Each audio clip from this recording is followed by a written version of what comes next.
Sou Leandro Campos Alves, atual presidente da Academia Caxambuense de Letras. Em nome da mesma, tenho a alegria de apresentar a senhora Madalena Freire, filha do nosso homenageado Paulo Freire, que muito nos honra com a sua presença na primeira feira literária promovida por essa instituição. Madalena Freire nasceu no Recife, em 1946. Formação é professora primária na Escola de Magistério do Recife, pedagoga pela USP de São Paulo, arte educadora por São Paulo, fundadora da Escola da Vila, São Paulo, e também do Espaço Pedagógico do mesmo estado. Atualmente, diretora e coordenadora pedagógica do Instituto Superior de Educação ProSaber, do Rio de Janeiro. Publicou ainda A Paixão do Conhecer o Mundo e Educador. Bem-vinda, Madalena Freire. A palavra é com a senhora. Muito obrigada, Leandro. Muito obrigada. Para mim é uma alegria, um prazer. Agradeço a menção a meu pai, Paulo Freire, e eu vou tentar ser objetiva e mais concentrada no que eu posso dizer da filosofia dele, no que me inspirou, no que ele defendia, pregava, e foi um visionário nesse sentido da educação e de sua filosofia e também de sua metodologia, que ele, portanto, ainda continua atual. Ele ainda tem muito que dizer em seus livros, em suas falas, suas aulas que foram gravadas, etc. Eu vou tentar dizer, na busca de uma objetividade, e, ao mesmo tempo, o que é que a filosofia dele, o trabalho dele, me inspirou, porque eu comecei... Meu pai era professor, minha mãe era uma excelente professora e educadora, diretora de um grupo escolar no Recife, numa área popular. Então, a minha essência de profissional nasceu em casa, no sentido de que eu sempre quis ser professora. Então, eu comecei a trabalhar com ele e com ela aos 16 anos, na campanha de alfabetização, que foi em 63, que foi lançada pelo governo. Eu comecei a trabalhar no Recife ainda, com 16 anos, nessa campanha como professora dos chamados grupos de rodas de cultura, círculo de cultura. E, desde aí, não saí mais da educação, continuo ainda batalhando e acreditando que, apesar dos tempos sombrios que a gente atravessa, a educação não vai morrer. Não está morrendo em alguns aspectos. Isso vai depender dos educadores. Mas, voltando com isso aos focos muito rico e muito na essência do que meu pai defendia, vamos começar pela amorosidade. Ele defendia o educador como alguém que, antes que tudo, antes que técnico, antes que estudioso, competente, PhD, não importa no nível que esteja em relação ao seu estudo universitário, antes que tudo ele defendia um educador que gostasse de gente. Ele dizia, é preciso querer bem a gente. Gente criança, gente jovem, gente adulto, porque ele acreditava que, antes que tudo, a educação tem como importância vital o reconhecimento da pessoa humana. E hoje, inspirada nessa fundamentação dele, eu digo, e aí sou eu dizendo, que o ouro da educação, a coisa mais valiosa da educação, não é só o conhecimento. O conhecimento, obviamente, é fundamental, porque educadores que somos, temos a obrigatoriedade de informar à luz do conhecimento. Conhecimento é luz, conhecimento salva.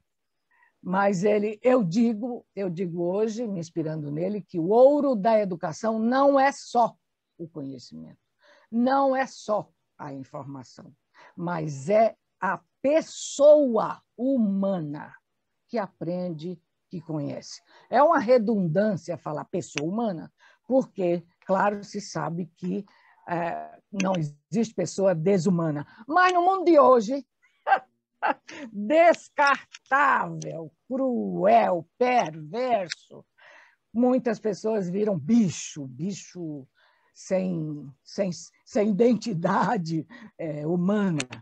E nós nascemos humanos, mas não sabemos que somos humanos. É com o outro. E nascemos num grupo, na família, onde começamos o grande e eterno aprendizado de se tornar humano, no sentido desse se tornar humano, aquele que diz, não, eu vou fazer o melhor, eu vou ser mais, não, isso aqui está pouco, não, eu preciso mais, eu preciso superar este humano que cresce. E nós só tivemos um momento na vida, e que foi bênção, que foi receber a herança de dois que nos formaram, que nos constituíram no nosso nascimento. Foi bênção, porque nascemos sem pedir, mas daí em diante é nossa responsabilidade de, nesse aprendizado humano, nos tornarmos cada vez melhor, cada vez ser mais digno dessa humanidade. Então, um primeiro foco que eu veria é essa amorosidade. O segundo foco é o que ele dizia nas palavras deles e no jeito dele, de que quem é educador, e quando eu digo educador, eu me refiro a diretor, coordenador, professor, auxiliar, supervisor, todos que estão diante de educandos é educador. Muitas vezes a gente está numa realidade que diz, não, eu sou professor auxiliar, eu não tenho grupo. Não é verdade, você está diante de alunos. Se você está diante de educandos, você é um educador. Você é exemplo, você é modelo. Ninguém se safa disso. Mas meu pai, no segundo foco que eu quero chamar a atenção, ele falava que não existe educador que não lide com a boniteza, com a beleza. Com a beleza no sentido do melhor que pode produzir, do melhor que pode fazer aula, do capricho que ele tem em cada aula, porque, na verdade, o que ele defendia, e por isso ele falava da beleza, o que ele defendia é que cada educando, cada aluno, cada pessoa constrói o seu conhecimento. Constrói no sentido de que todo mundo, cada pessoa e cada educando, seja criança, jovem ou adulto, pensa, claro, porque é humano, pensa e por isso ele só aprende pensando a partir do que sabe.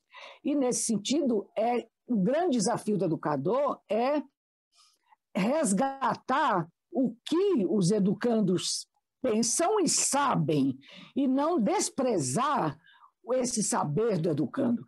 Por isso, ele defendia que toda aula, a gente não dá aula, porque a gente não dá o conhecimento para que o outro possa copiar. Ninguém copia no sentido da autoria, né?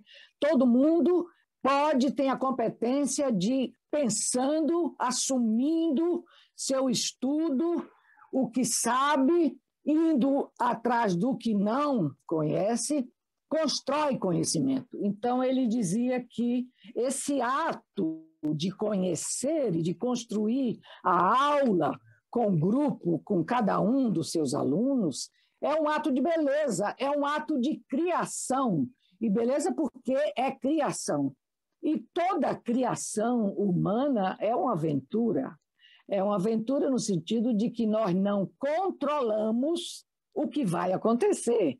A gente tem o planejamento, a gente tem hipóteses de por onde a aula vai começar e se finalizar, mas a gente não tem a segurança de que irá ser assim assado. Ou seja, tem a nossa educação autoritária, que mandava copiar, decorar, que não exigia o pensamento próprio, que nem escutava os educandos, né? Não está preocupado com a criação, está preocupado com a reprodução. Então, a boniteza do ensinar, e que todo educador pratica e tem que cuidar, é a beleza da criação. É que nessa aventura que a gente se lança com o humano, por isso a valorização do humano, que é uma aventura, né? E esse estava na questão da boniteza, da criação, da arte. Ele dizia que todo educador, todo ensinar se constitui de beleza. Beleza de plástica, beleza de um quadro, beleza de uma imagem, beleza de um texto literário, beleza de uma poesia, de imagens, etc, etc. Então, em todas essas questões que eu estou abordando, está no foco da defesa da beleza, né? E outra questão que se encaminha, que está toda ligada com esses três focos, na questão da amorosidade, na questão da beleza, da boniteza, o outro foco que segue é a rigorosidade. Rigorosidade não no sentido de ser rígido, não, muito pelo contrário. Para criar, você não pode ser rígido. Para criar, você tem que ser rigoroso no melhor que você pode fazer, no capricho que aquilo pede, na construção da sua disciplina enquanto criador desta obra plástica, literária e educacional, pedagógica. Portanto, a rigorosidade nesse sentido da exigência do estudo. Por isso ele dizia que todo educador é um intelectual. Intelectual porque vive no mundo das ideias, vive no mundo da informação e do conhecimento. E, portanto, sendo esse intelectual, a escola é um espaço, ou deveria ser, não é, de aprender a estudar. O grande desafio da escola é ensinar, educar, exigir, no sentido desse estudioso, rigoroso, porque o intelectual não para de estudar. O médico, se para de estudar, começa a fazer cirurgia e mata. A mesma questão vale para o educador. É um eterno aprendiz do seu ensinar, é um eterno estudioso. Portanto, esse educador tem sim a obrigação e o dever de exercitar a sua rigorosidade. E, por fim, ele pontuava em toda a sua filosofia de que a educação é um ato político. E ato político não está no sentido dos partidos, de ser partidário. E aí a gente vê umas barbaridades que a gente já passou na questão da escola sem partido. Não, a politicidade que ele falava não tinha nada a ver com isso. A politicidade que ele fala, que ele apregoa e lutou sempre, é que todos na educação lutam por uma sociedade melhor. Melhor significa mais humana, mais digna, mais respeitosa, mais ética. Portanto, a politicidade no sentido que tudo que você faz na vida, você faz acreditando no mundo outro, melhor ou mais digno, mais respeitoso, e é por isso porque ele diz que é um ato político, porque é um ato de grupo, não é um ato individual. Bom, vide nós agora com todos os desafios da pandemia e tendo que exercitar um ato coletivo sempre. Todo mundo tem que tomar vacina. Não é um ato individual, é um ato político nesse sentido que envolve a toda a humanidade do planeta. É nesse sentido da politicidade que ele defendia. Nós estamos ensinando a favor de uma sociedade tal, contra uma sociedade tal. E, portanto, é que essa politicidade da educação deve ser conscientizada por cada educador. O educador tem uma responsabilidade enquanto modelo, enquanto exemplo, de dizer, não é dizer de fala, é de a sua atitude ser exemplo do bem comum, de um mundo melhor. É nesse sentido que todo educador fica na vida dos seus alunos. Então, eu acho, Leandro, que eu poderia acabar por aqui, porque eu pontuei na minha visão, na minha inspiração, esses 4 focos. Agradecemos imensamente a sua disponibilidade e atenção para conosco e por ter engrandecido o evento com a sua presença. Em nome de todos os acadêmicos e de nosso público, receba nosso cordial abraço e até uma próxima oportunidade. Muito obrigado. Muito obrigada, muito obrigada.